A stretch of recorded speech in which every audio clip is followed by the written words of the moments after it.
Hey guys, today we're gonna use Fiesta. So this is way different than Scott's. So with Scott's, wheat killer, most of you have used, every liter of Scott's you would put in 4 liters of water and mix that in there. This is way less. This is actually, for the 4 liters, we're just gonna have to use Fiesta about 168 milliliters. That's right. So it's 4 liters of water, and then we have to fill this up with 168 of Fiesta, and that's it. So we're gonna do that. We're gonna spray it. We're gonna see how good this is. Now, I'm assuming it's just as good or better than Scott's. Obviously, this is much more concentrated from what they're telling us to use. I'm gonna follow the directions. We're gonna see if it's actually as good. If it's as good and you have to use that much less, obviously this is way cheaper. And now I can see why actual companies that go and spray your lawns always use this, especially here in Canada where you don't have any other choices. Really, you can only use stuff that's not really pesticides on your lawn. Now the way that I'm gonna do it is gonna do spot treatments plus spray it everywhere a little bit, but it's more effective if you do spot treatments. So we're gonna try it out on all these weeds here. Remember, you can only apply this to grass that has been watered. So if your grass is dried up, it's under stress, do not use this.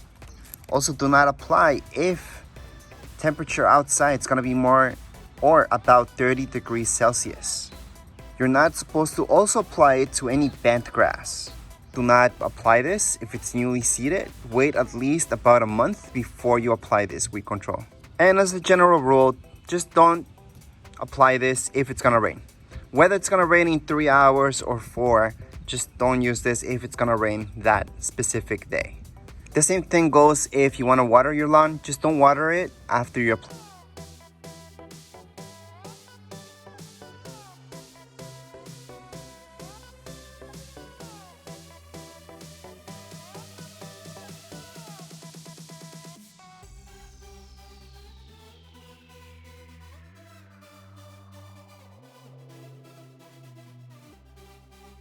All right, so this is about 168. It's really 170, 174 or so.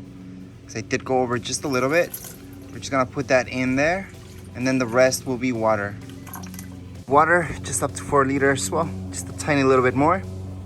All right, so we're gonna spray this on certain spots. However, the entire grass has a bunch of weeds, so we're just gonna end up spraying it everywhere anyways. And what the directions say that you have to soak it fully. So in larger areas, you would just spray it like so. If we go close up, you can kind of see the product, and that's how it's supposed to look like. It's supposed to be running off the leaves themselves. So after spraying it, it looks like so. We're gonna see after a couple days how these weeds go away or might just stay. Now here it is 24 hours after. We can see some differences. Right here is where it's all burnt up. Yeah, so it does excellent job with some of the weeds, others not so well. I mean, with this right here, I mean, they're still there, nice and healthy. But there's other stuff that is dead, so you might notice that because the black stuff around. So these guys died a little bit. Other ones that died, other things that didn't really die at all. And yeah, to these guys, dried these guys up pretty much. Yeah, pretty good. Yeah, there's other stuff that we need to spray around for sure. Maybe we missed a few spots, a lot of spots, but it did a pretty good job so far. Generally speaking, the grass is way better, 100 times better than what we started last year with springtime where we had a ton of weeds. This time it was maybe 1/3 or 1/4 of the weeds that we had from before.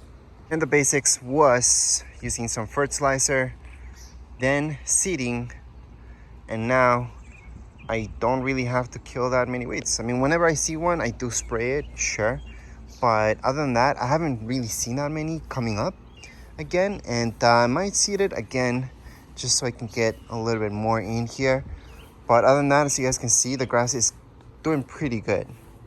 So again, last year I started with midsummer or something like that. This year I started right in spring, which is the best time to start taking care of your grass. So that's when you can take care and kill most of the weeds when they're really small. And there's still weeds here, you just can't see them that much because there's so much grass growing. It's not letting the weeds grow like they would have done in the past. So there are some still here. I'm gonna take care of those, and slowly, I'm guessing by next year we're gonna have less and less weeds, more and more grass, and then finally it's gonna be perfect grass. But as of now, I am really happy with the results. We're getting some pretty good grass here growing, less and less weeds every time. And that would be it for this video. Anyways, if you guys have any questions, comments, you guys can write down here in the comments area. Don't forget to subscribe and rate. Thank you.